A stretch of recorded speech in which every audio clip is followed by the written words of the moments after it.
Okay, real talk. Last week, I sent a Slack message that just said, "Hey, you have a minute?" to my manager.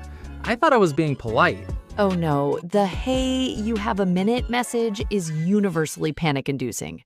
Right? She replied 2 hours later with, "Is something wrong? I just wanted to ask about a deadline." And here's the thing, remote and hybrid work has its own language. Slack is an email. Video calls aren't in-person meetings. Hybrid meetings are a whole other species. Today, we walk through all three: what to say, what to skip, and what habits actually work. Welcome to Say It in English. I'm Tom. And I'm Lexi. And if you're learning business English, whether you're at A2, B1, or pushing into B2, this episode is built for you. We're going to give you real phrases, things people actually say, not textbook sentences, not formal templates. And we'll show you when to use them, because the same idea can sound totally different depending on where you say it. A Slack message, a video call, a hybrid meeting. Same information, different words. That's the whole point of today, so let's get into it. We're starting with the one that got Tom in trouble. Thank you for that introduction. Slack, async messages, the channel where so many good intentions go wrong. Okay, and I say this as someone who has made every possible mistake here. What is the core problem with how people use Slack? Vagueness, that's the whole problem. People send messages missing three things: context, the actual request, and a time frame. When you're missing all three, you force back and forth that could have been one message. Right. And async communication, meaning you're not talking in real time, like Slack messages or emails, works best when it's self-contained. The reader should be able to understand, respond, and move on without needing more information from you. Self-contained. Okay, so let's actually show this, because I think hearing the difference is more useful than describing it. Can we do a live demo? Yes, let's do it. Tom, you're the sender. Send me a vague message first. Hey, you have a minute? And my reaction? Immediate low-level stress. Is this about a problem? Did I do something wrong? Should I be worried? I don't know. So now I either ignore it until I have time to emotionally prepare, or I reply with "what's up?" and we're in a loop. Okay, and now what would the better version sound like? Here's the trick. In async, context is your friend. Tell them what it's about, what you need, and when you need it, all in one line. So the fix looks like this. Quick async question, no rush. Could you confirm the deadline for the Q3 report by EOD? Okay, that's a completely different message. It tells me it's low urgency, it tells me what the question is, it tells me when you need it. Exactly. One message, done. And notice no rush. That little detail removes pressure. It signals low urgency and lets the other person respond when it's convenient. That's respectful communication. There's another phrase I love for Slack. When you're sharing information but don't need the person to act on it, you say, FYI for visibility, not action. Then give the update. Now they know, oh, I don't need to respond to this. For visibility, not action. I actually love that, because how many times have you gotten a message and you're sitting there thinking, wait, do I need to do something? Do I reply? Is this a test? It's such a relief when someone removes that ambiguity. And for decisions, instead of an open-ended, what do you think, you say two options on this, leaning toward A. Thoughts when you're free?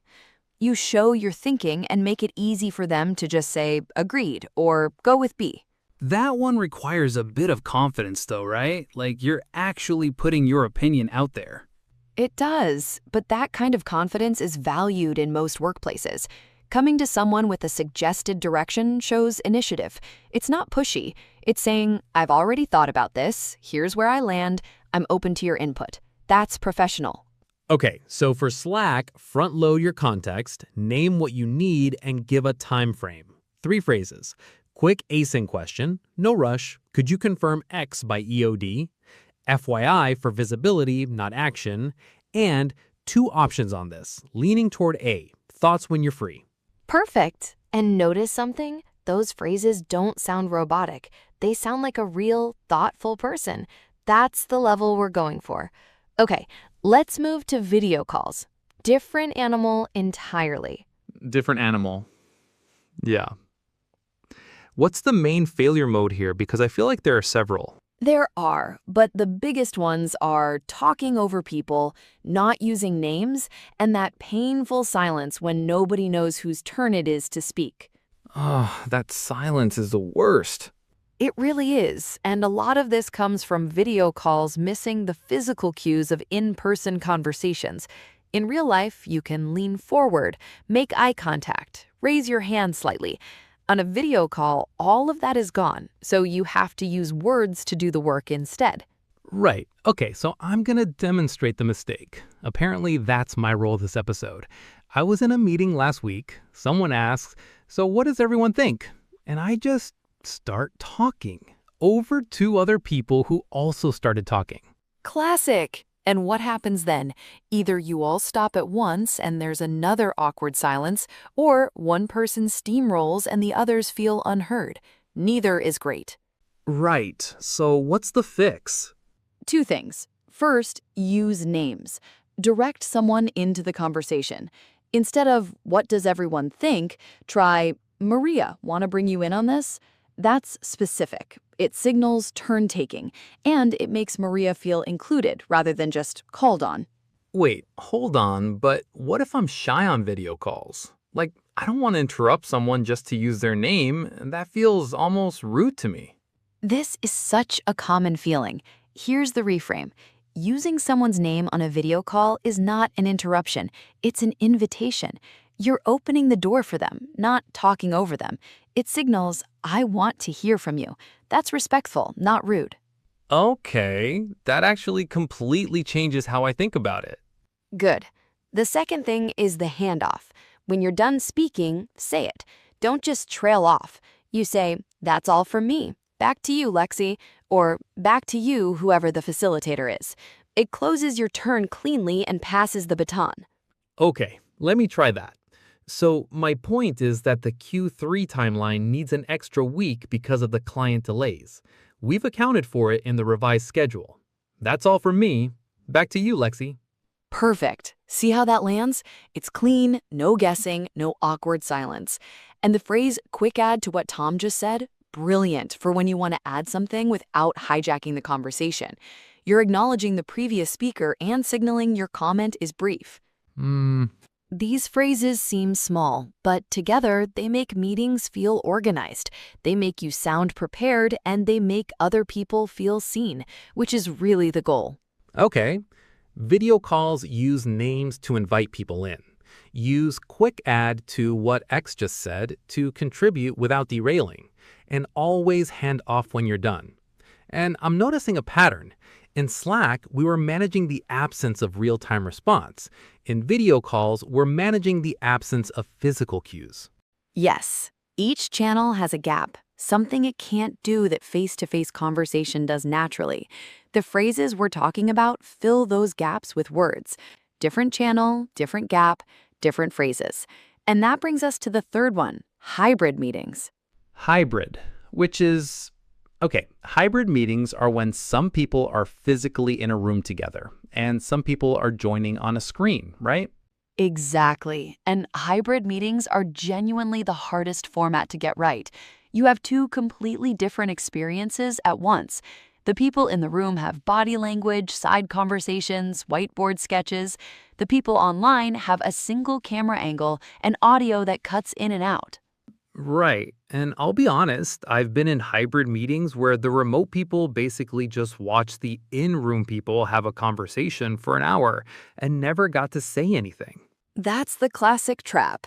The in-room group forgets the screen is there. Someone draws on the whiteboard, they laugh at an inside joke, and the people online, they're just watching a movie they can't fully hear. Yeah, that's a terrible feeling. So what does the fix look like? The fix is for the facilitator or anyone paying attention to consciously bridge the two groups. Address both the room and the screen, use phrases that include remote people, and build in deliberate pauses for them to contribute. Okay, and so what does that actually sound like? Let me give you a live example. We're wrapping up a point in the room, and before moving to the next topic, I say, "Before we move on, anyone joining remotely want to weigh in?" You stop. You look at the screen. You give them the space. That pause says, "You matter here too." That's actually such a simple fix, and I feel like most people just don't do it. They don't. The best hybrid facilitators always address both groups. They'll say, "For folks online, let me catch you up, because remote people may have missed part of the conversation." That one phrase shows real awareness. Right. And it's worth starting hybrid meetings with a quick check-in. Can everyone on screen hear me okay? 5 seconds, but it shows remote people you know they're there, and it fixes audio problems early instead of 30 minutes in. Okay, now I want to do the demo for this one because I made the mistake in Slack. You're going to make the hybrid mistake, right? That was the agreement. Oh, fine. Yes. All right, I'm running a hybrid meeting. We've been talking for 15 minutes in the room. There are 3 people on screen. I turn to the group in the room and I say, "Okay, so I think we all agree on option B, right? Let's move on." And the screen people are sitting there thinking, wait, when did we decide that? I had something to say about option B, but they're already on the next topic. So the fix, stop and say, "Before we move on, anyone joining remotely want to weigh in on option B?" You give them 5 seconds. Maybe they have something, maybe they don't, but they were asked. And that's all it takes, honestly. That one habit, pausing before moving on, specifically for the remote group, changes the entire dynamic. The remote people feel like participants, not observers. Mm-hmm. And I imagine this also builds your reputation at work. Like, if you're the person who consistently does this, people notice. Absolutely. People remember how you made them feel in a meeting. If you're the person who made them feel included, even from a different time zone, even on a bad Wi-Fi connection, that matters. That's leadership, really.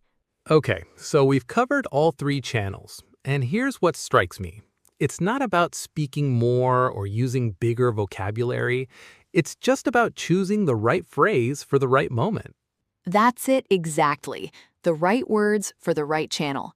Slack, front-load context, name your request, give a time frame. Video calls, use names, signal when you're done, hand off cleanly. Hybrid, address both the room and the screen, and include the remote group. And honestly, you don't have to use all of these at once. Pick one, try it this week, see what changes. That's the best advice, actually. One phrase at a time. Language learning is incremental. You don't have to transform overnight. All right, before we go, a question for you. Slack, video calls, hybrid meetings, which one is the hardest for you to communicate in? Let us know in the comments. We genuinely read them. And if this episode helped you, hit subscribe and turn on the bell notification so you never miss a new episode. We put out new content every week, all built around real business English that you can actually use. Every phrase you learn is a door that opens. Keep going. You're closer than you think. Thanks so much for listening to Say It in English. We'll see you in the next one. Bye.